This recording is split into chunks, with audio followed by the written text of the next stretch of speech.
Hey y'all, I am back with another book review. I have just finished reading Sisters of the YAM, Black Women in Self-Recovery by Bell Hooks. This is a one-day read. If you wanted to do it that way, you can, but obviously I took some time in between each chapter just to reflect on what I read. So as usual, I'm going to tell you guys what the book is about, and I'm going to give my opinion. And I actually have some quotables from this book, so hold on, let me go get that. I went to go get the quotables. Well, not quotables, but quotes that I thought were useful out of the book. Sisters of the YAM is pretty much Bell Hooks just speaking on various topics. And if y'all hear the wind, we are under like a tornado watch right now.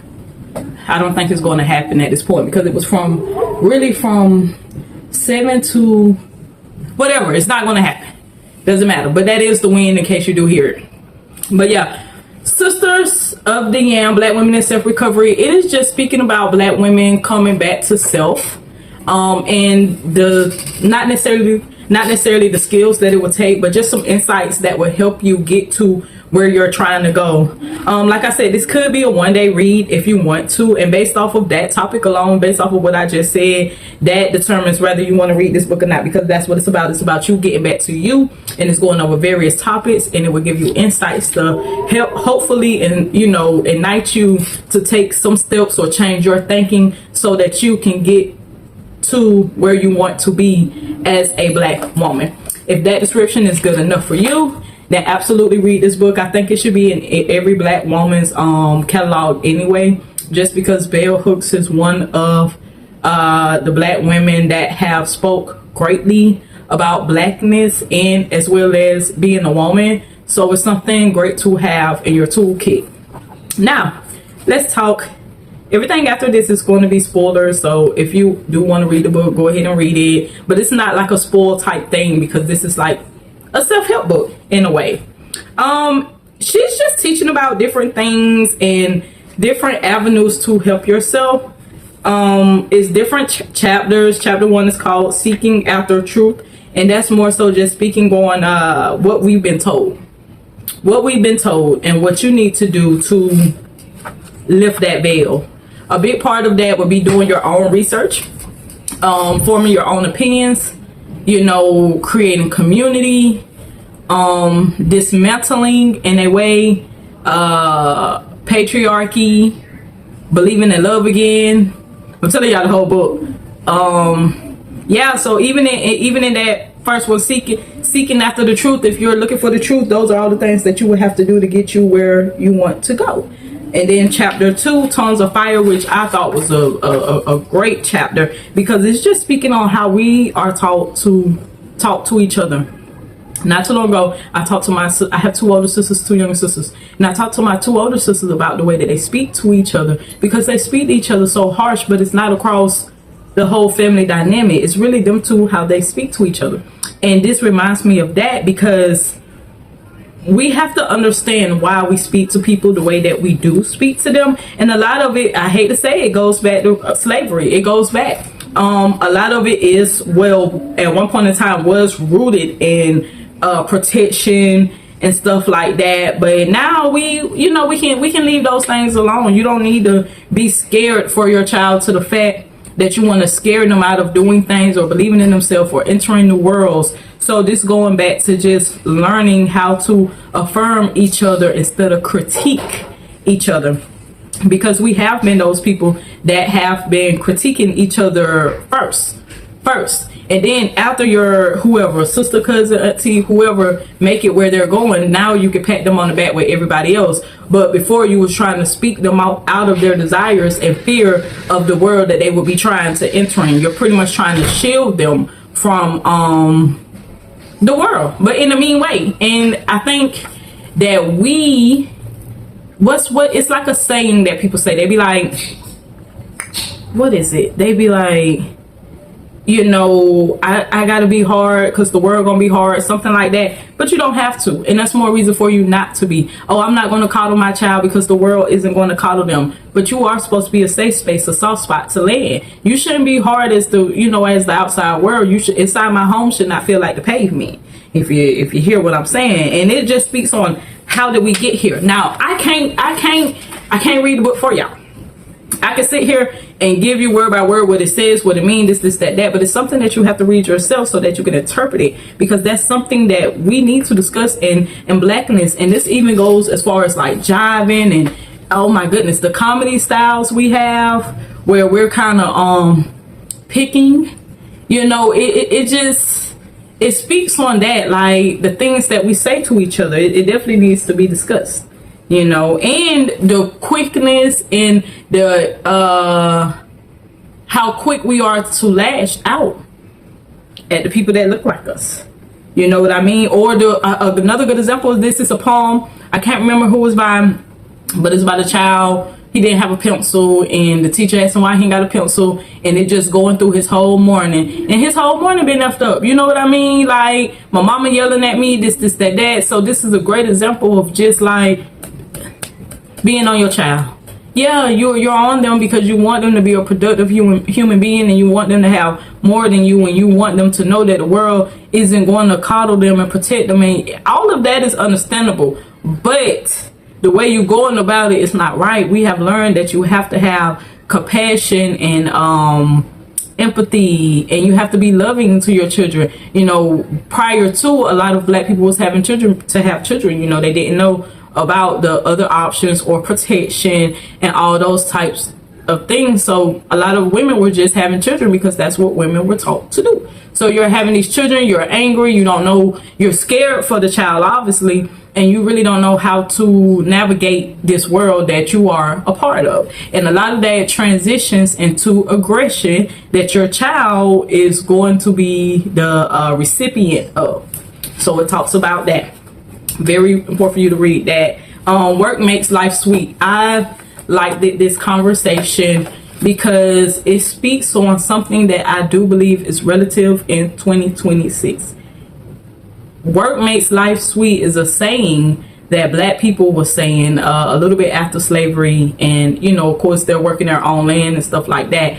And she's speaking on the difference at that time between the South and the North, which the South, life had slowed down. Like if you had some land and you knew how to cultivate that land, then you had a pretty sweet life, you know. And that's where the saying come, work makes life sweet, because what you produce is what you is intaking, versus up north you're working and that's it, because your work translates into a man-made object, money, which you is transferring into objects, you know, that you may or may not need, but your labor isn't directly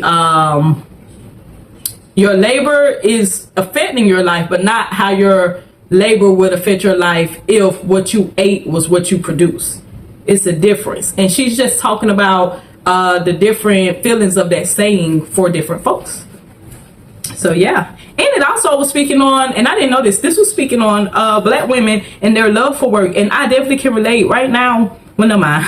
I be telling y'all about my life, and Lord forgive me if anybody ever see it, but I know people that are old working. You know what I mean? And it be like they don't retire. And this kind of speaks on that, you know, just not knowing what to do with yourself, and also how well people work. It also speaks on that, like how a lot of people taking pride in their jobs, you know, because not necessarily they was happy to have them, but they was always taught to do their job well, because right after slavery, white people were calling Black people lazy. So of course you're like, we're not lazy, and you want to show them for some reason that you're not lazy, which you know you're not. You whatever. But y'all get what I'm saying.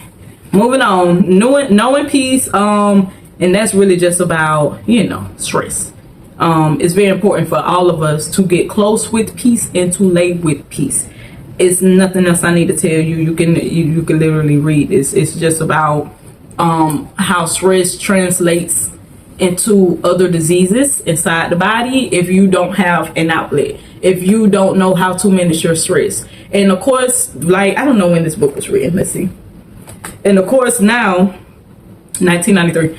Of course now, that's when I was born.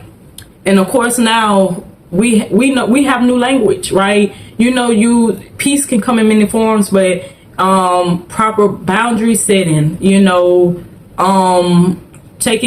healing your inner child, you know, knowing when to take breathers, take breaks, managing your anger, learning coping, learning. It's so many things that help you handle your stress and having outlets. But this is speaking on the importance of handling your stress, because if you don't handle your stress, your body will handle it for you, and it may come out in ways you don't want it to, you know. So that's very important. This was a wonderful chapter, and it says growing away from addiction.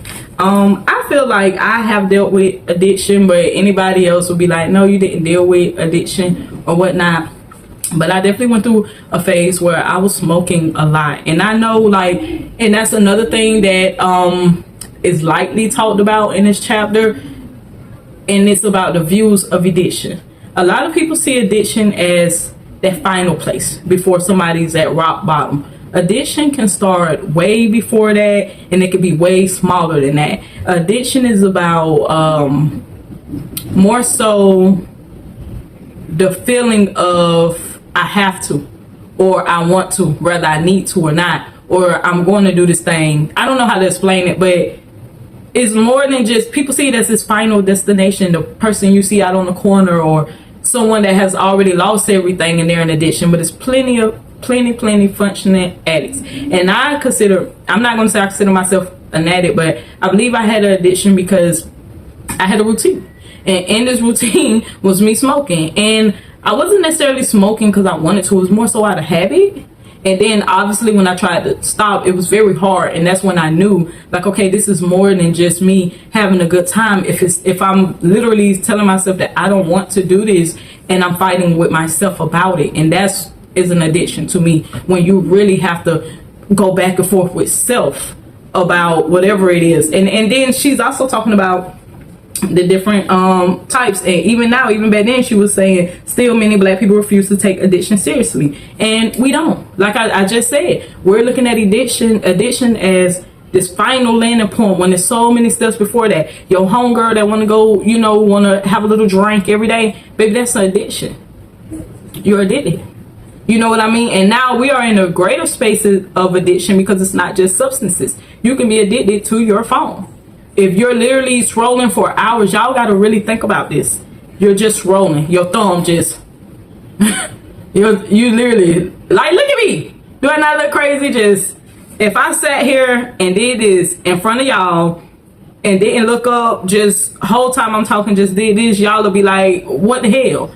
And people don't think it's an addiction, but it is. It's a dopamine boost. You're getting something from it. It's a temporary high, and of course, like I just said, it's going to come out when you want to stop. That's when you're going to know that, okay, this ain't, you know, this is a little bit more. When you want to say, okay, I'm gonna do something else, but you read a few pages of your book and then you pick up your phone and scroll for another 30 minutes. You know what I mean? It's an addiction. And it was a great conversation. Once again, I can't put it in Bell Hook's words. She put it in the words, so so y'all gotta read it. I can't put it in her words. I'm just telling y'all how I interpret it. But yeah, this chapter was really, really good. And it really kind of makes you think and break down things in the form of addictions and people you have watched with addictions and didn't know, didn't know, because it's so many sides of it. Because if it's a person addicted to a substance or anything, it's somebody dealing with that person who's addicted. So yeah. And then of course therapy can help, support groups, stuff like that. So yeah, this was a really good one, and that's something you got to face for and then get some professional help, point blank period. If it's something you feel like you can manage on your own, of course try, and if not, then yeah, don't be ashamed to seek help. It's here. It's 2026. This was written in 1993. There's a lot of more tools available than what was available, but this is us. We do need to grow away from addiction. It's actually something in here that I thought was profound. Dang, I must not have my notepad around me, because I would have written it down. And this is the big one, when in here she's talking about a woman and she's kind of asking for help, and unfortunately people don't want to help until you're on the ground. Anyway, moving on. Y'all have to read it. And then dreaming ourselves dark and deep, and I liked it, that version too, and just understanding the power of darkness, you know what I mean, and just being understanding and open to other things other than what you've been told. That's a good way to put it. You know, you have to go inward, look at yourself, and get comfortable. Get comfortable with not knowing. Get comfortable with being you're the only black woman in the room, you know what I mean? Get comfortable and understand that, and that's why it's important to know who you are and comfortable with it. So if someone walks up to you and they say, oh, your hair is this, that, you could say matter of factly, it is. You know what I mean? And you don't have to feel shame or shrink when someone notices something about you, because you notice it about yourself and you love it. You love it, and at bare minimum you like it, and under that you accept it, you know what I mean? Just, you need to be okay. You need to be okay with you and who you are in the daytime and at night. You know, that's what this one is about. This one was good too, and it's just about not shrinking yourself to fit into anybody else's image of you, even your parent. And obviously, and it also has a great conversation that's going to be greater when shit hits the fan. And I don't mean that, y'all, because it's like, no matter how I say it, it's going to come out wrong. But with all the recent, with so many people partaking in beauty enhancements, this is a good place to start. I'm someone who 100% believes before anyone should get any beauty enhancement, that they should talk to someone about their self-image and self-concept. And the reason why is because not only for you to be sure about the procedures that you want done, it's also to be sure that it's not rooted in whiteness. It's not rooted in being perceived a different way. If it's not rooted in racism or male-centered, I think it's important. And even the men, because you have that man who went and got surgery so he could be taller, so he could get more women. And I'm not laughing at him, but in my mind, you only need one. It's billions of people in this world, so it's like, yes, you're making your odds higher in a sense, but at what cost? You know what I mean? And we're living in a day and age, I can do a whole separate video on this, because we're living in a day and age where images, man, our imagery is interesting. And yes, we have some wonderful sources combating it. And I would even say YouTube. I watch a lot of YouTube stuff, y'all. Like if you are a creator and you're creating miniseries or TV shows on YouTube, I partake. I was watching something, I wish I knew the name. Maybe I put it on the screen. Maybe I pick 3. I'm gonna pick 3 on the screen, so y'all see 3 things that I'm watching on YouTube, because I really do. And you have a lot of people trying to even that playing field. And I do think that we have a lot of work to do. And also just keep in mind, the people that's putting those images out do not look like us. And so they're putting out images that doesn't reflect us. They reflect a version of us. But if it's 20 people in the room and you got 20 people that look alike, then that's not a true representation of the Black American. And I think that's safe to say. But this is just about affirming blackness and not wanting to shrink away or feel like you need to change every single thing about you or talk a different way. Y'all know, obviously, I get told, well, I don't get told often, but I once had a man tell me I speak in abundance, and I said good.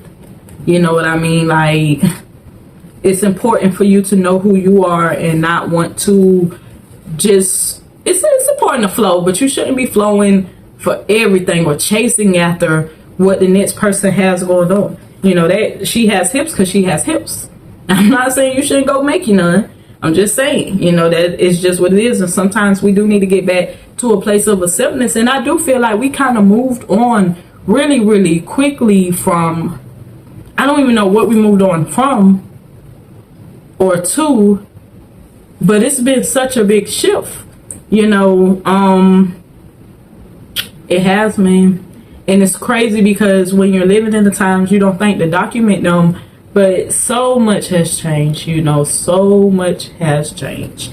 And it's just interesting because it's going to be interesting to see the play out of everything. And me and my mom, we watched a documentary. I don't remember the name, so I'm not even gonna lie to y'all. And it was about breast implants. And number one, y'all, the whole start of breast implants was just icky. It was weird. It was nasty. Pretty much, it was a doctor, and this is, I want to say it's on Netflix. I'm not sure. It was a doctor. He's a white doctor. He literally had to go carry blood from one spot to the next spot, and they had it in the bags. This man literally said he was walking down the hallway holding the blood, and he was like, "Oh, this feels nice." And that's how breast implants started, y'all. I kid you not. That's it. He had some warm blood and some pouches in his hands, walking down the hallway, and he said, "This feel like some tits." And then within, that's it. That's what happened with that. So that's already like, and there's a lot of linked diseases to breast implants that the United States would not, what's the word I'm looking for? I guess confirm. They will not confirm it because they do not want to pay for it, because they feel like breast implants is a elective, right? So that if you get anything because of that, they don't want to be responsible. So they're pretty much disregarding the research that proves that you have these long-term health concerns that come because of this. Facing and feeling lost. And then also the next why we sometimes don't feel anything when people around us die. And of course, yes, it is rooted back to XYZ. And it also just talks about how that manifests in your body into different things if you don't learn to deal with grief, sadness, and death. Yeah, man, we have to learn that. It's very important. It's very important. And it also plays on the conversation of like, who did the body? You know, like, well, that shit ain't important, who did the body. Let's talk about Randall. We talking about who did his body. Talking about he looked like he's sleeping. Randall dead as a doorknob, and we in here joking and shit, which is okay because it don't have to be, you know, like a sad time, but it's also important for it to still be a moment of remembrance and just taking the death serious in a way and understanding the body has, you know, understanding that the person has moved on, this, that. And even with me saying it to y'all now, it's like and see, I can't take it serious, and that's the problem. And that's what it's speaking about. Why are we so removed from death? And it's because we were seeing it. We were seeing it. What they say, strange fruit. You know, you knew the possibility of the people around you not being there at the end of your life. So you accept it, and you kind of just accept it for what it is. And so you don't properly grieve because you don't know how to grieve, because this is common. And if it's common, then everybody feels like it's okay. And that's literally, shout out to every damn, why I can't think of the word? Comedian. Shout out to every comedian, because remember, they're just telling jokes based on shared experiences amongst black people, and a lot of them are rooted in trauma. So yeah, and then Move By Passion. This is just speaking on sexuality, man, and how women in particular need to get closer to themselves and know who they is. And you know, you need to know you. You need to know you. Point blank period. And it is healing in it, you know. And liberation is both. You need to learn who you are and do the things that you want to do. And obviously, if you are having sex, what have you, then you need to be doing those things for your pleasure and just making sure you don't forget about you. Speak up for yourself. Make sure it's an experience for all parties involved. And just getting back to that, and it goes beyond just sex. Just moving your hips, dancing, coloring, creating. That's all sacral chakra. Those are all things to get you flowing and understanding that you are more than, you know, just an object, you know, or someone to have sex with or whatever. You're more than that. You're more than that. So yeah, and then Living to Love. This one, it was good because it's teaching and unteaching at the same time. A lot of us don't know what love is, and it's no one's fault, right? It's no one's fault, because remember, we're still on the hills. 2026 is far, but it's not too far. You know what I mean? We're still on the hills, and we're still learning what love means. And this one, it kind of speaks on abuse in the black household, and of course, y'all guessed it, it is rooted in slavery. It just is. You know, it went from the slave owners beating the slaves, right, to the men beating their women, to the women beating their children, and we're still, and the men beating their children too, but we're still in a place where people are learning that putting your hands on other people is unacceptable, especially in a power dynamic where this person's life depends on you. especially in those settings.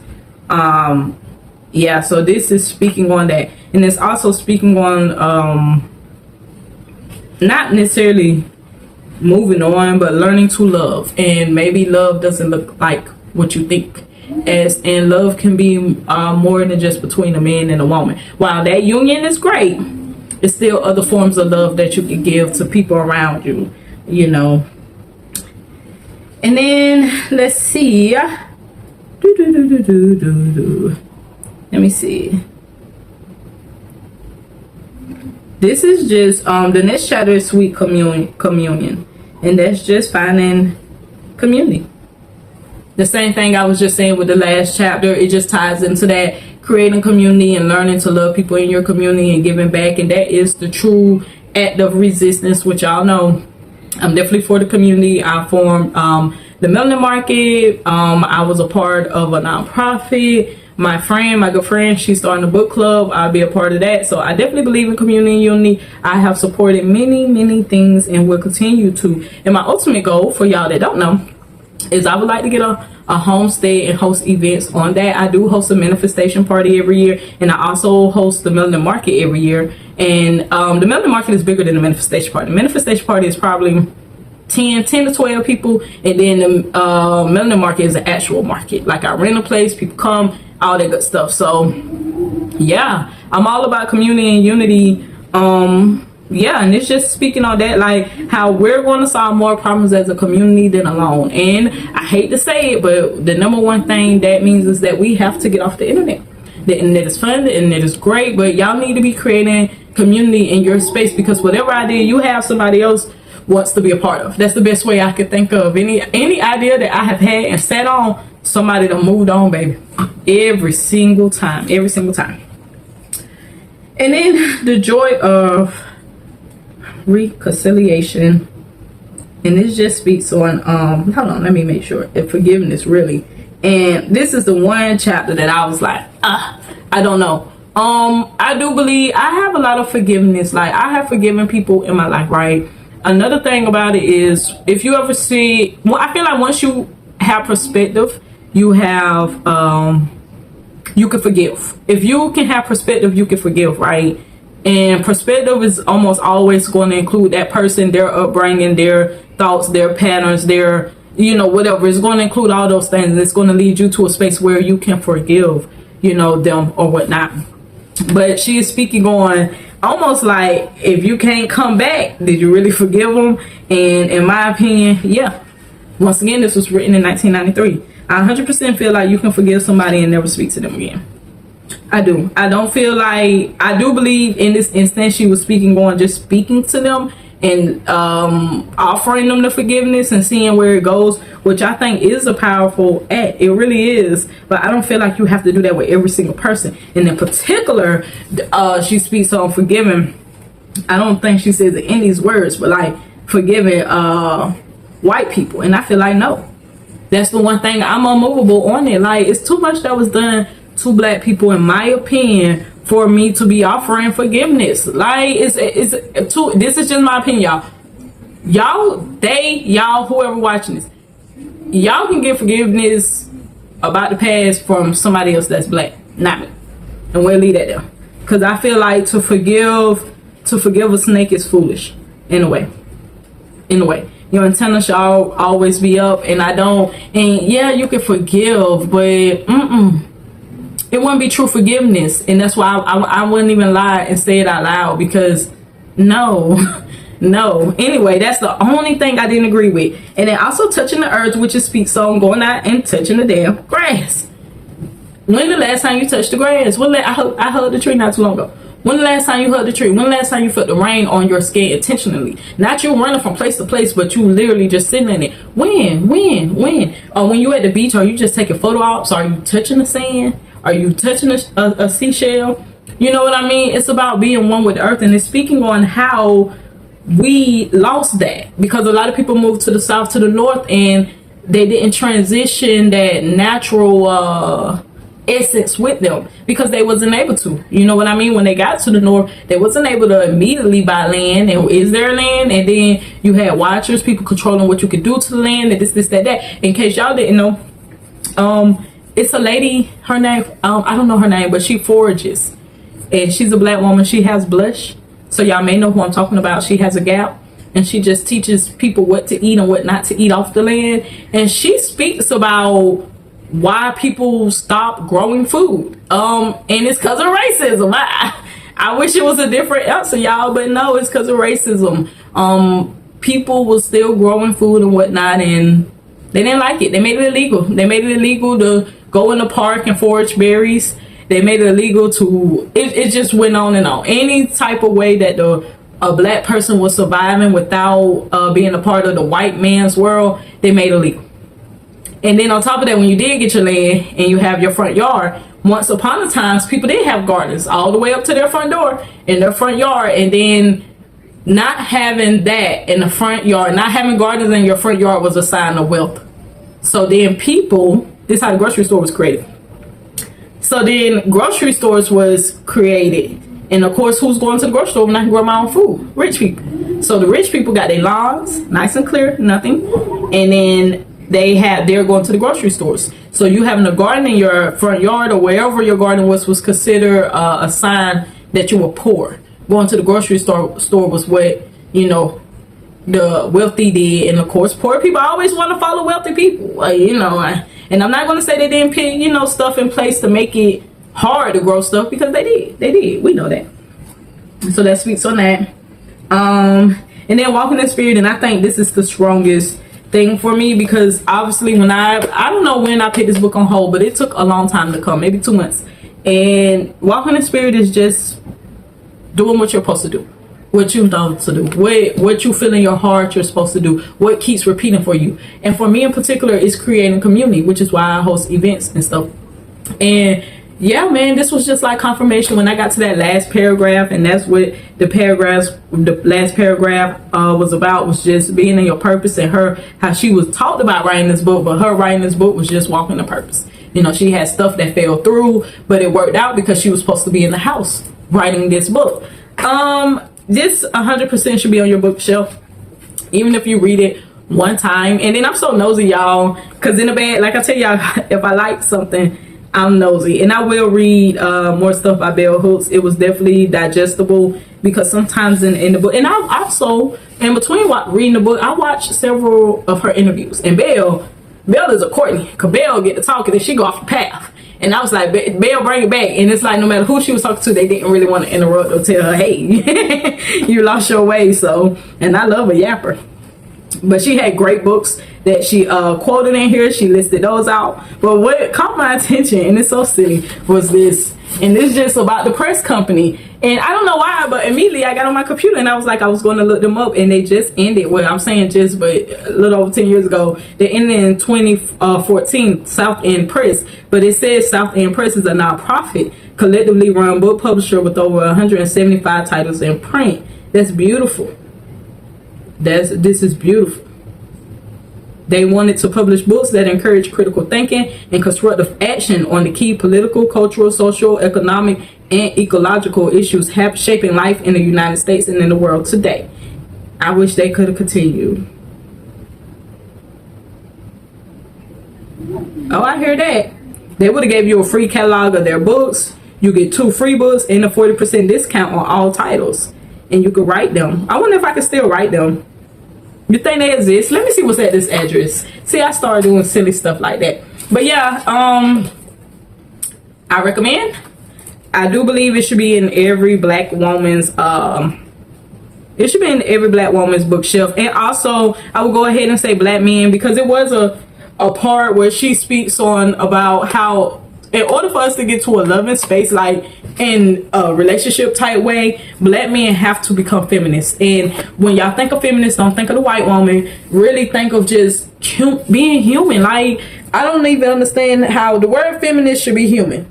Literally, the shit that women are asking for is human decency, nothing more, nothing less. And a man that can practice feminism, is that a word? If he can practice that, then he is the man for you, because all men come from a woman, point blank period, and all men should want women to be in a space, but they do have to let go of the patriarchy and understand, yes, it does benefit you, but at some point in time your mindset should shift, and you should want more for yourself, and by wanting more for yourself, you want more for your community, you want more for the community, you want more for the world, and it just cycles off that, and it's a beautiful thing. And I wrote down some quotes while I was reading it, in no particular order. I'm just going to tell you them. I got, illusions are valued more than reality. And this is true, especially in 2026. We already talked about it. She wrote this in 1993. But in 2026, y'all still believe everything that's on the internet. And that is wild. That is wild. It don't matter what you see behind me. I speak about this all the time. This could be the cleanest corner in my house. I could have a... No, I'm about to go too far. I was about to go too far. I'll go ahead and say it, because now y'all curious. But I could have a child in a cage in the next room. You know what I mean? People, and we have seen that, right? We have seen that on the internet, where people, they believe the images that people put out. But remember, I'm controlling the image that you see. Now me, Courtney, I don't really care too much. I'm who I am. So what you see is this what it is. Y'all done seen my desk before. Y'all, yeah, I got a video. Y'all done seen my house look a mess before. It's fine. You know, because that's me. I'm an open book. But a lot of people are living in the illusion. You know what I mean? You know what I mean? Practicing poses, practicing smiles, laughs, how they speak. You know, everything is performative. And it's important for us to be able to move beyond illusions. But we cannot move beyond illusions if they're not, if they are valued more than reality. And that comes back to the people. Once again, people are in control, and people forget that. So when I see a good example of this, is always posts, right, that talk about women's bodies or whatnot. And so you got somebody with a real body, they make their little post, they're feeling good, they're feeling great, they post themselves. No, they're not perfect in the post, because they look like a person, right? But then all in the comments is people just saying really mean things. Oh, you should did this, you should did that, I wouldn't have did this, I wouldn't have did that. And then you got somebody that has taken the time to edit their photos, pull in their waist, even their skin tone, cut out all the sprays in their hair, because you can do all this on Photoshop. They got a broken nail that they photoshopped back on there. They made their necklace a little bigger, a little shinier. That's the one getting all the likes, right? So the power is in the people. And I'm not saying give that person less likes, but y'all have to I don't know, show grace, or just be understanding the spectrum. We're humans. There's varieties. So yeah. The next is collective, and this child I be on. The next one is exactly what I was saying. Collective unmasking is an important act of resistance. Exactly what I just said. How can you sit up there and type all that shit under somebody's post who look like you? Bonkers, because they was confident enough to post it. Like, what is it? So we have to take off those masks. And this is a big one to the men. Like who you like who you like. Because if you like who you like, guess what? Your homeboy gonna like who he like, and then your child gonna like who they like, and then your nephew gonna like who he like. It's nothing but positives by you being you. It's nothing but positives from you being you. If you are you, then you encourage somebody else to be you. Wait, y'all know what I mean? If you are you, you encourage somebody else to be them. Right? Okay, we got that. This one was a part of this the talking chapter. Verbal assault is truth telling. Verbal assault equals truth telling as a weapon, aka reading or dissing. And that's truth. And that's speaking on I hate to say it, but blackness. You know, like if I'm fat, I don't need you to tell me I'm fat. I wake up every day. I take a shower, I use the bathroom, I look in the mirror. I don't need you, yes, it's the truth. Yeah, it is, but it's how it's being presented. And I'm gonna hold on, y'all, because she had some good examples that was like, yeah, that's something black people be saying.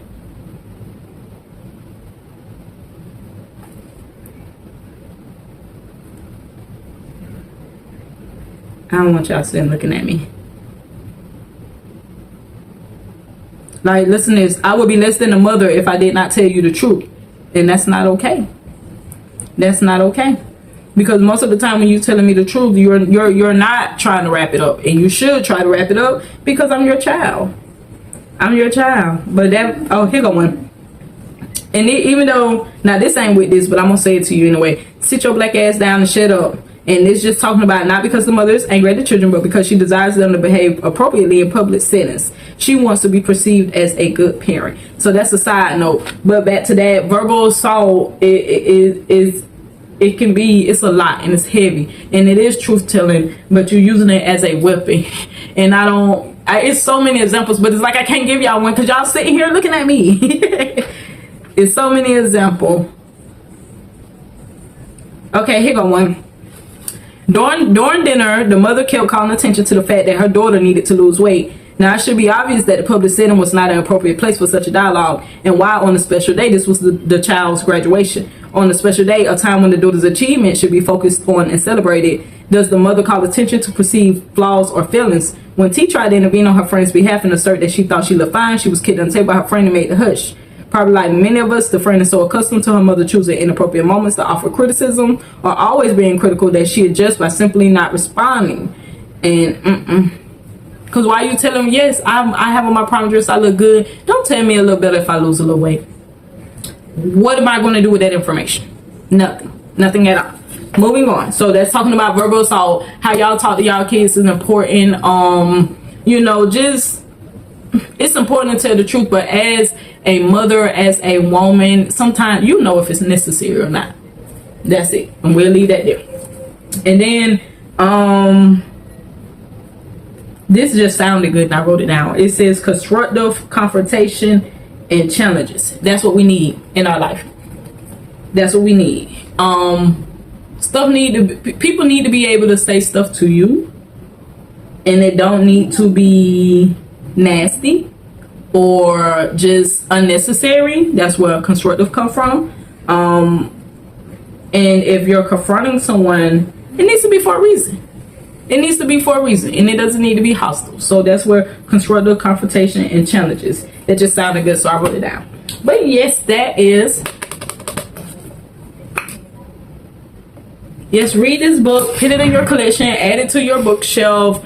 I will read more about Bell Hooks. I have watched like 3 interviews, and I will continue to because I'm interested in her as a person. I am disappointed that this publishing place closed, which is none of my business, but still, they were doing good work, and she was doing good work.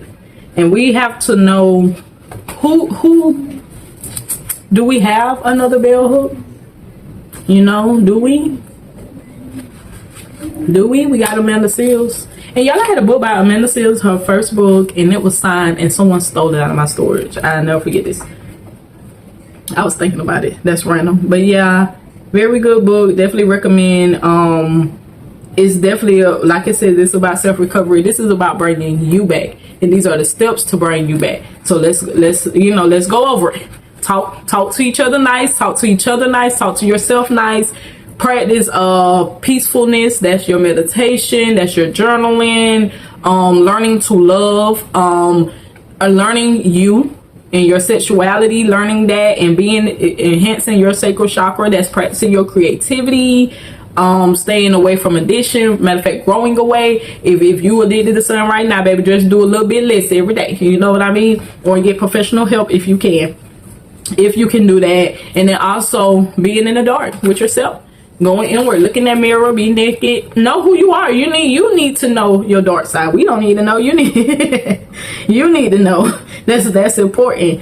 Obviously learning how to grieve and be sad and accept loss and rejection. That's very important. We need to handle death a little bit differently. We have been taught that it's just another nigga, and that's just simply not true. We need to do that.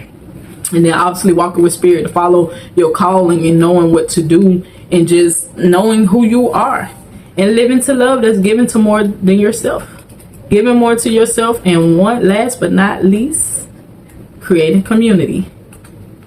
And honoring the earth. Being a part of the earth. Maybe touch the grass, grow some grass, lay in the grass, do something that deals with the earth. We have to get back into that. But yes, y'all, thank y'all so much. And it's literally gotten dark. But it's okay, because I'm done. I could. And she's over here. Let me let y'all see.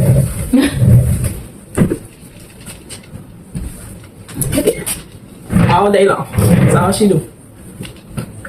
And black people have cats. I didn't think I was gonna have a cat. I got my daughter. It's a whole story. They got a cat while I was out of town.